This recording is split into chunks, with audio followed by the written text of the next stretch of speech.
qui n'ont pas été encore déployés dans le cadre du secteur électrique. Et donc ça a mis un petit peu de temps de mettre au point les pilotes qui vont maintenant être déployés à l'échelle sur les 800 sites au total. Le processus de passation de marché a également pris du temps, mais désormais l'équipe projet est mobilisée sur l'électricité solaire et sur les solutions de cuisson propre. Vous faites référence aux 300 000 ménages, donc le projet a également un fonds de subvention pour développer le secteur privé qui va permettre de connecter 60 000 ménages à des solutions solaires décentralisées et 300 000 ménages à des solutions de cuisson propre. Et donc c'est via ce fonds de subvention aux entreprises privées que ces ménages seront connectés. Je laisse mon collègue David compléter. Pour compléter ma collègue par rapport à ta question en rapport avec justement la date du projet, sur base justement des projections, les calendriers de réception des infrastructures, surtout pour les écoles et les centres de santé, les 400 écoles et centres de santé, font apparaître les dates de réception avant justement la clôture du projet. C'est vraiment ce point d'accélération, mais maintenant que tous les 6 pilotes sont testés, qui va permettre justement d'atteindre cet objectif avant la clôture du projet. Et toutefois, votre point de vue est partagé avec le gouvernement qui en a fait la demande, et l'équipe du projet est en train d'explorer les options justement pour voir dans quelle mesure justement le projet pourrait être étendu. Mais je pense que toutes les parties prenantes seront informées une fois que cette demande sera considérée. Merci beaucoup. On va prendre une autre round. Pays sociétaire réseau électrique et vétiste. Et vous continuez à appuyer la construction des barrages. Pourquoi vous ne pouvez pas commencer par l'appui du renouvellement du réseau électrique? Et puis, en deuxième, une autre question, c'était de savoir si, au terme des projets, vous faites des évaluations, puisque je fais allusion au projet Prodema, par exemple, qui a promis des machines aux agriculteurs, mais jusqu'à maintenant, on ne sait pas ce qui s'est passé. Quel projet? Prodema. Prodema. Oui. Ok, merci. On va regarder ça. Merci. Oui. Il faudra aussi laisser les autres de voter. Octroyer des certificats fonciers dont 70% sont des femmes. Et je connais que la culture burundaise est plus ou moins fermée par rapport à l'accès à la terre de la femme. Est-ce qu'il n'y a pas de résistance au terrain de la part de peut-être politiciens ou d'autres catégories de gens? C'est une bonne question. Parmi ces deux projets sur financement de la Banque mondiale figure le projet de préparation de riposte à la COVID-19 au Burundi. Vous avez dit que parmi les défis qui hantent la Banque mondiale, il y a le manque de carburant. Puisque vous avez dit qu'il n'y a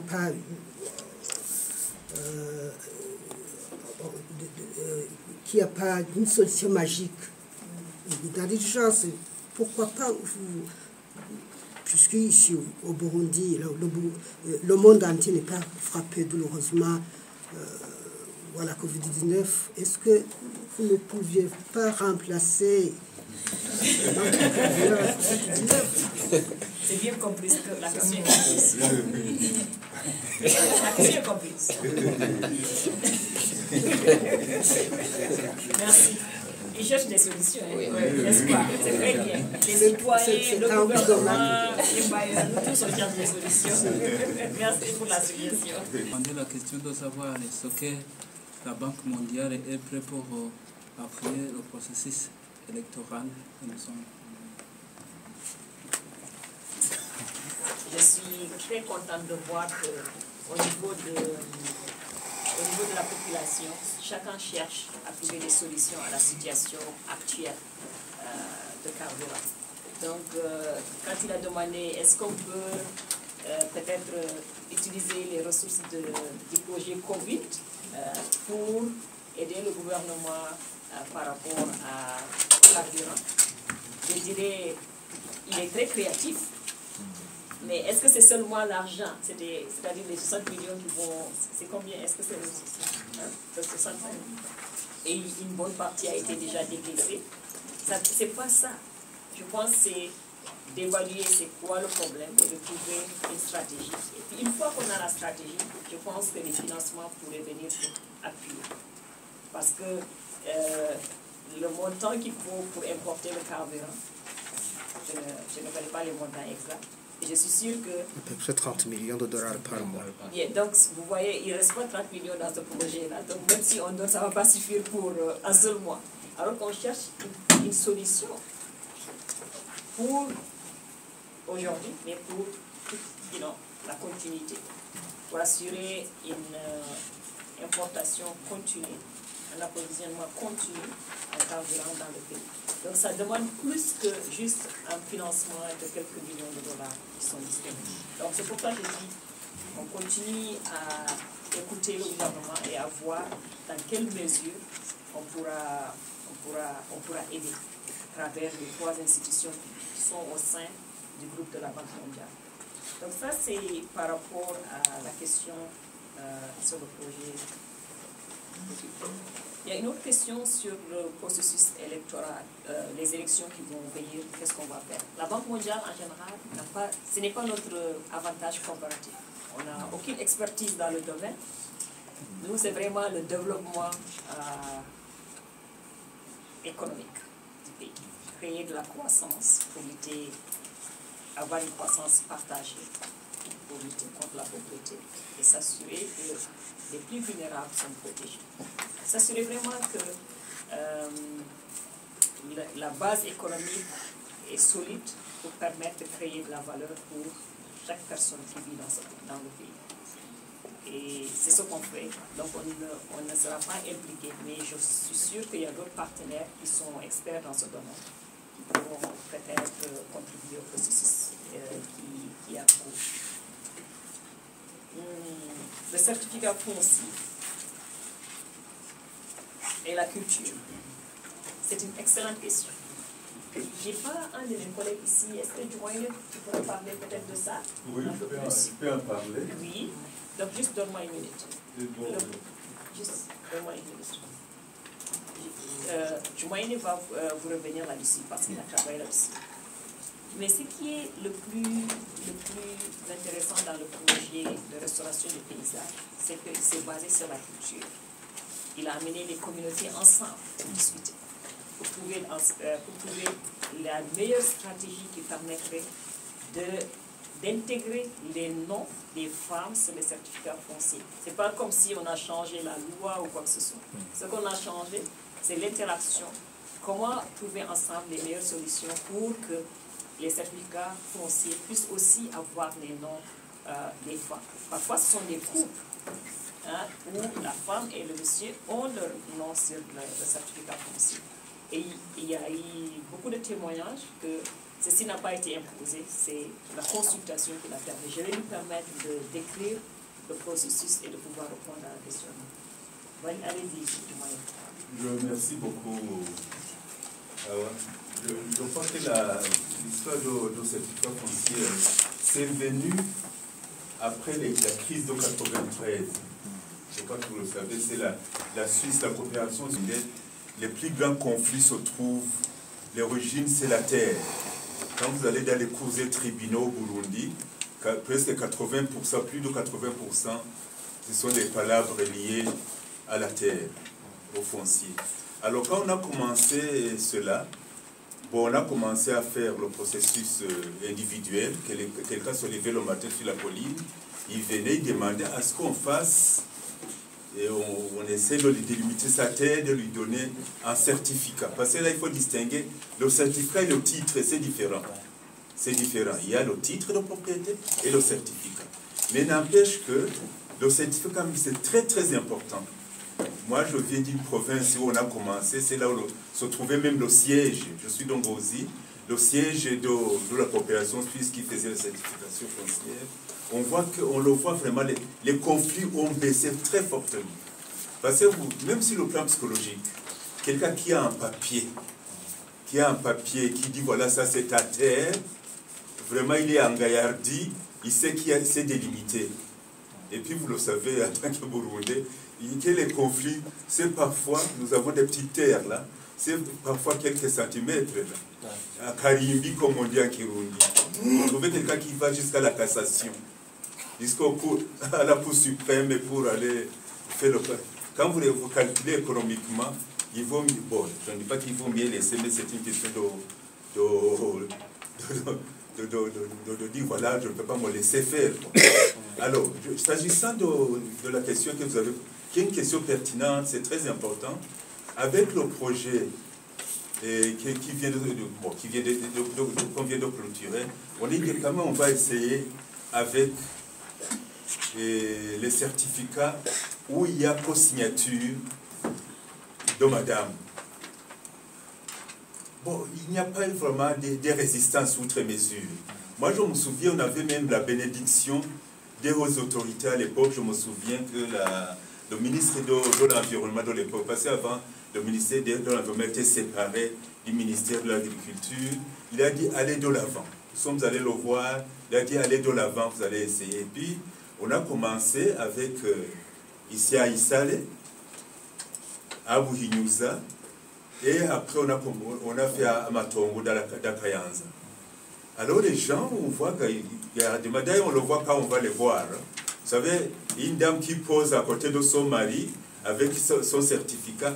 D'abord, sur le plan psychologique, ça lui donne quand même, il voit que c'est... Parce qu'il faut reconnaître que ici, chez nous, vous le savez, même les enfants à l'école primaire, on leur apprend quelque chose comme de mauvais, entre guillemets. On dit, Dawaratema Mawakarima. C'est-à-dire, papa ne fait rien, il fait juste défricher, et puis maman, c'est lui qui s'occupe. Même si vous allez dans tous les marais ici, vous trouverez, quand vous regardez sur les femmes, moi je me souviens à l'époque, j'ai organisé quelque chose à la RTNB à l'époque, parce que j'étais à Matongo, je vois dans le marais de Matongo, c'était les femmes seulement qui étaient aux champs. Et quand je suis arrivé ici, j'ai demandé à quelqu'un qui était chargé de la communication, je dis, il faut vraiment faire quelque chose parce que c'est pas normal que les hommes soient le long de la route, là, voyez à Matongo, là, il y a de bons bistrots là-bas, et que les autres soient là. Alors, pour revenir à la question précise qu'ils ont posée, culturellement, ça n'a pas posé. Il y a des choses que nous mettons sur le compte de la culture, mais après, quand on essaye, ça marche.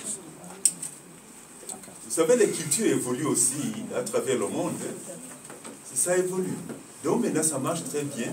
Et puis, même dans le nouveau projet qu'on va démarrer bientôt, qu'on a signé il y a 2-3 jours, il est prévu vraiment, on va vraiment amplifier l'opération certification foncière. Donc c'est pour vous dire à quel point vraiment il n'y a pas eu de résistance. Je vous remercie. Merci beaucoup, je vais répondre à la question qui a augmenté la productivité des terres et la résilience climatique des communautés fragiles dans 80 communes à travers 87 sous-bassins versants ciblés. Il va aussi faire la certification foncière, comme ce qui a été fait dans le précédent. Le projet qui est clôturé maintenant était sur 22 collines. Donc maintenant, on va aller sur 80 collines qui sont les plus dégradées. Donc c'est ça l'objectif du projet. Maintenant, il y a un collègue qui a parlé on investit dans les barrages. Qu'est-ce qu'on fait pour la distribution, les réseaux? Je pense que c'est de ça dont mon collègue parlait, mais je vais juste parler brièvement du projet Assante, qui est le projet il est ici, il est au niveau du...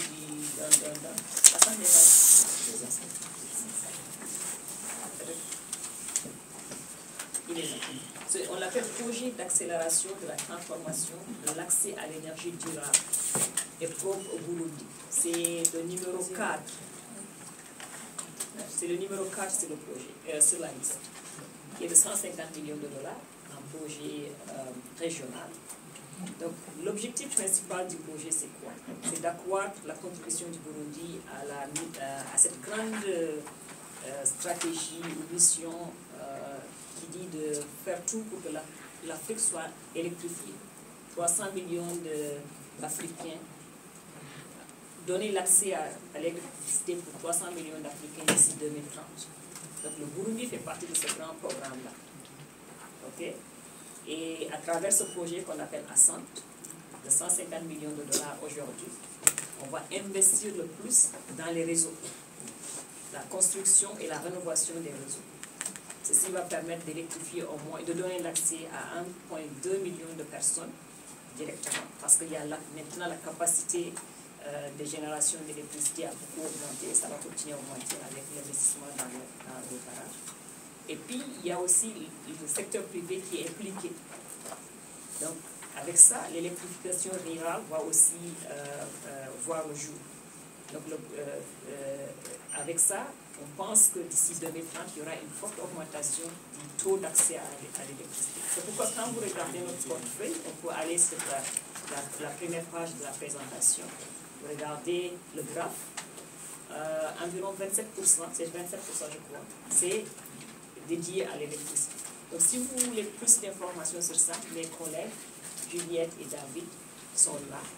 Après la conférence, vous pouvez vous asseoir avec eux, ils vont vous donner plus de détails sur le projet Ascent et répondre spécifiquement à vos questions.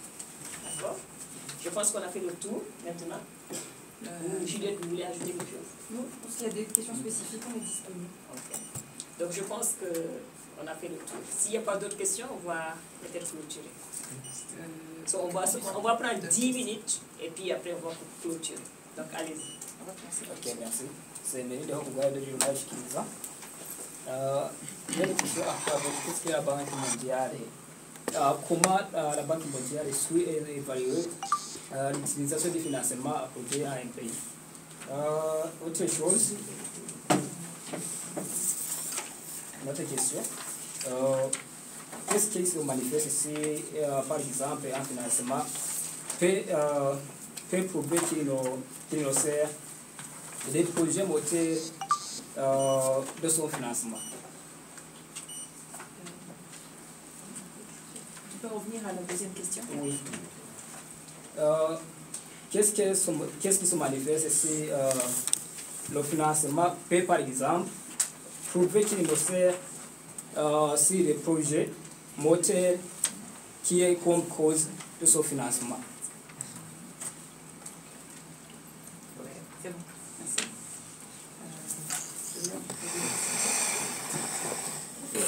De devise, est-ce que ne pouvez-vous pas aider aussi dans ce programme, faire des appuis budgétaires?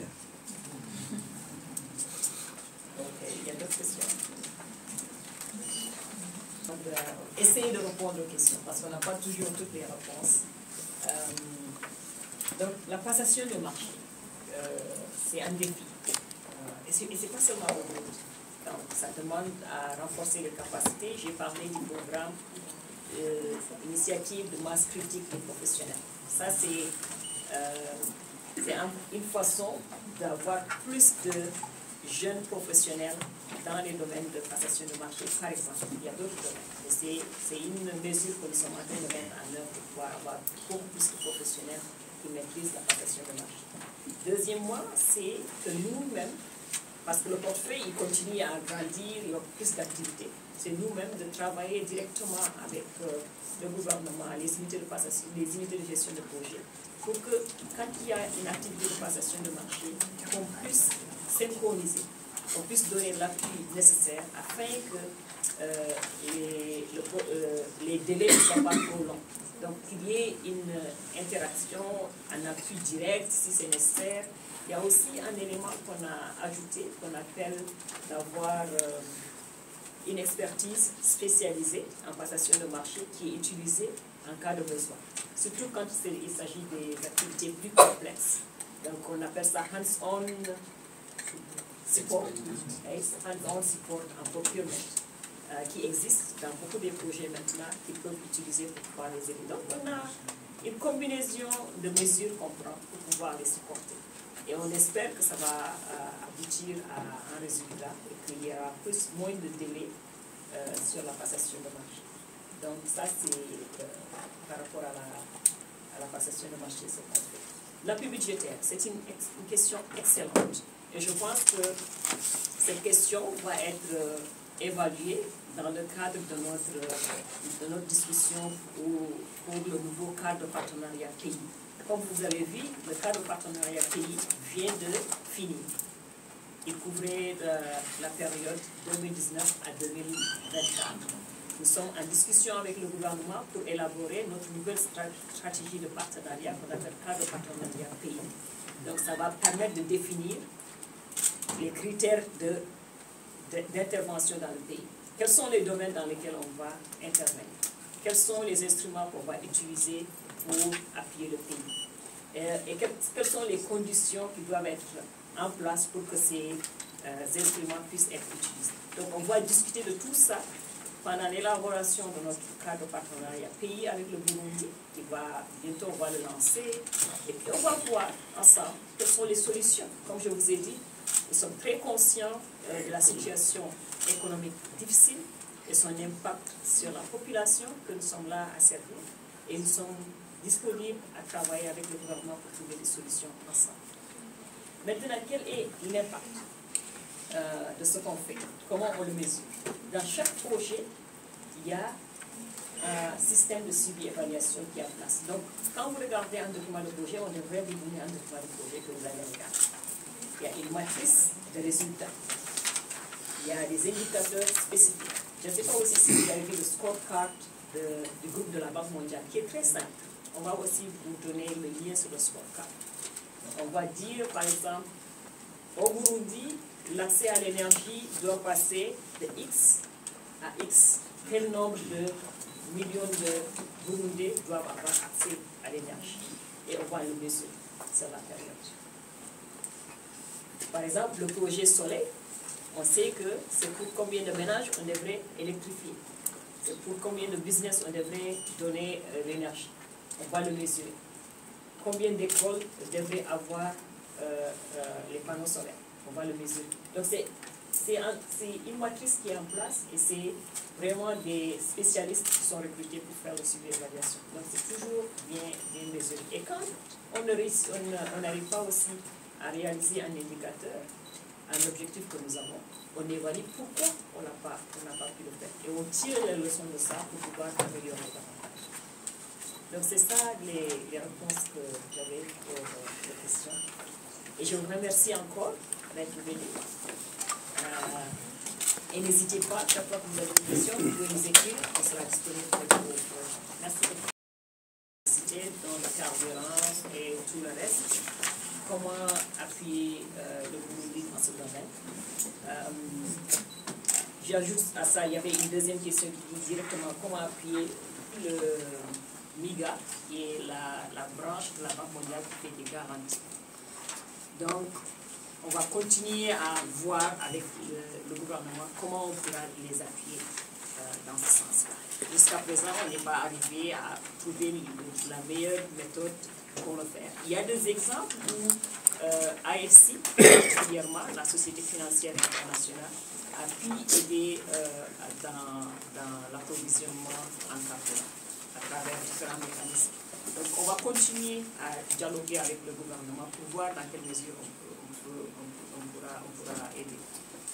Donc on espère que ceci va aboutir, mais c'est un problème chronique qui affecte nos opérations aussi, les opérations que nous avons dans le pays, qui affecte nos collègues qui vivent ici, tous, y compris moi-même, parce que parfois je ne suis pas de carburant. Donc c'est une réalité, on sait, qui a un impact négatif sur l'économie du pays et c'est critique que ça puisse être résolu le plus rapidement possible. Donc on va continuer à voir comment accompagner le gouvernement. Et bien sûr, c'est au gouvernement de trouver la stratégie et nous, on va essayer d'appliquer cette stratégie. Donc on n'a pas de solution magique qu'on a appliquée ailleurs qu'on pourra appliquer ici. C'est pas notre rôle, c'est de financer des projets de développement directement. Et on sait que c'est ce qu'on essaie de faire. Malgré la situation difficile, on essaie de trouver des moyens pour appuyer les populations les plus affectées. Par exemple, quand il y a eu les pluies qui ont eu, il y a eu beaucoup d'inondations. Vous avez vu qu'on a appuyé les populations. Donc quand il y a un choc économique aussi, on essaie de venir pour appuyer. Donc ça dépend de quelle stratégie le gouvernement met en place.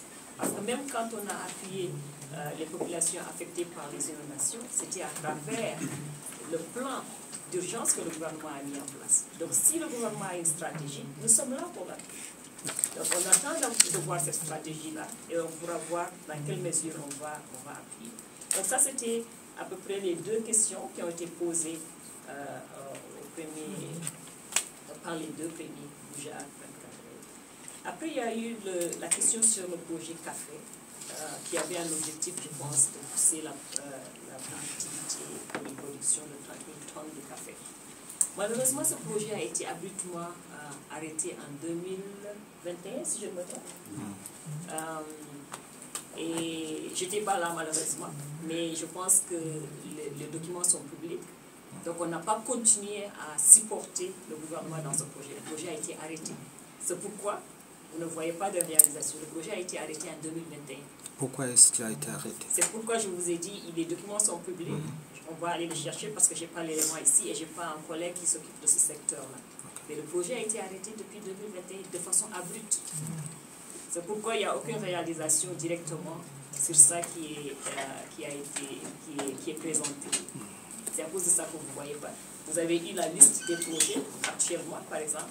Le projet n'est pas cité dedans. Donc c'est pourquoi vous n'avez aucune information là-dessus.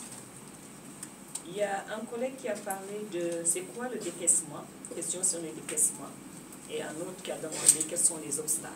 Donc je vais parler des deux. Donc vous savez, l'année fiscale de la Banque mondiale, c'est à peu près l'année budgétaire aussi du Burundi. Donc je vais me référer à l'année fiscale qu'on appelle 2024, qui a commencé le 1er juillet de 2023 au 30 juin 2024. C'est bien ça? Donc, on a eu un taux de décaissement qu'on appelle 36%. Je n'ai pas le chiffre exact en termes de dollars, mais je pense que ça faisait plus de 200 millions de dollars qui avaient été décaissés. Mais je n'ai pas le chiffre dans la période passée. Ce n'est pas l'année calendaire, hein, juste pour qu'on comprenne ça. Donc, c'est ce qu'on avait. Donc, c'était un très bon taux de décaissement parce qu'on avait fait vraiment beaucoup d'actions en réponse à l'inondation, par exemple. Tout cela a été compté dans cette période. C'est ce qu'on a réalisé pendant... donc, pour cette année fiscale qui commence du 1er juillet passé, de 2024, jusqu'à maintenant, notre décaissement est à peu près de 70 millions de dollars. Vous voyez? C'est un peu moins que la moitié de ce qu'on avait eu l'année passée. Donc on doit faire plus encore pour arriver à avoir un taux de décaissement plus élevé, parce que c'est quand on arrive à financer des activités qu'il y a des réalisations, qu'il y a un impact. Donc on va continuer à travailler avec le gouvernement pour que... Donc la question se trouve là. Quel est le défi qui freine ce... Je vais répondre à ça, monsieur. Donc, maintenant, je reviens au défi. Oui. Quels sont les défis? Vous avez parlé du carburant.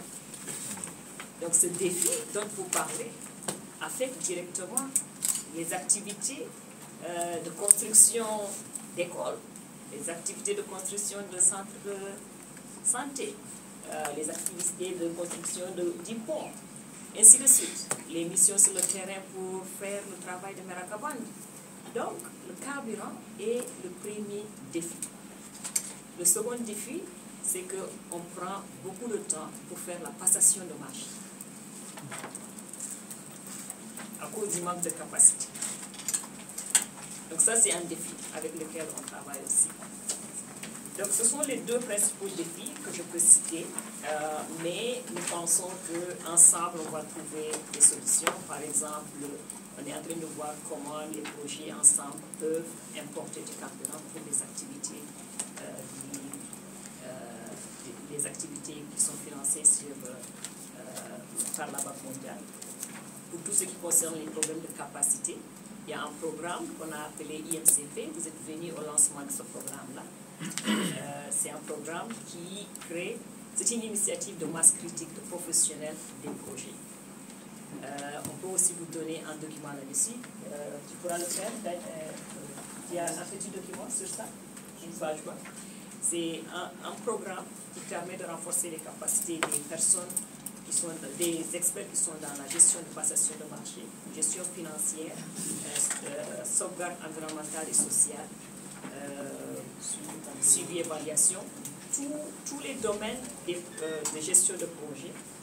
Donc on forme ceux qui sont déjà dans ce domaine-là, ceux qui sont au niveau du gouvernement qui travaillent sur les projets.